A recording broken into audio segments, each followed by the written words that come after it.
La poussière tourbillonnait, rappel constant de la terre aride qu'Igo appelait chez lui, le Mali. Son cœur se serrait à l'idée de partir, pourtant le rêve était plus fort. La France, une lueur d'espoir, une chance de vivre libre des chaînes de la pauvreté.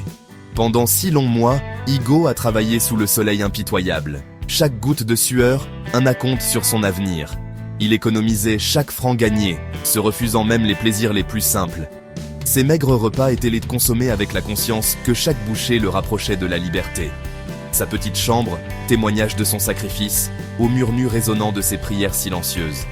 Chaque nuit, il rêvait de Paris, la ville lumière scintillant comme un mirage dans son esprit.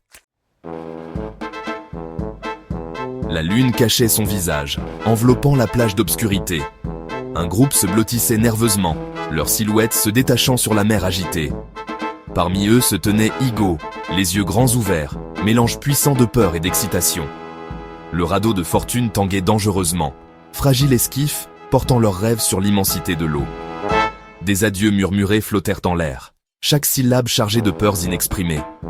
Le voyage qui les attendait était semé d'embûches. L'océan, une maîtresse capricieuse. Mais ils étaient unis par un désespoir partagé, un désir brûlant d'une vie meilleure qui éclipsait même la peur de la mort.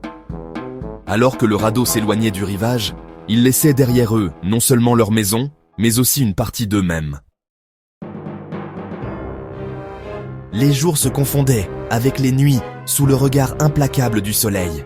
L'océan, vaste désert impitoyable, s'étendait à l'infini devant eux. La faim leur rongeait le ventre, la soif leur desséchait la gorge. Le radeau, secoué par les vagues, craquait et gémissait sous la pression. La maladie se propageait dans leurs rangs comme une traînée de poudre, alimentée par l'épuisement et le désespoir. Pourtant, alors même que l'espoir diminuait à chaque heure qui passait, Igo s'y accrochait avec la ténacité d'un homme s'accrochant à la vie. Il puisait sa force dans les histoires murmurées autour de lui, récits de résilience, de familles réunies, de rêves réalisés. Il refusait de laisser l'océan voler son avenir.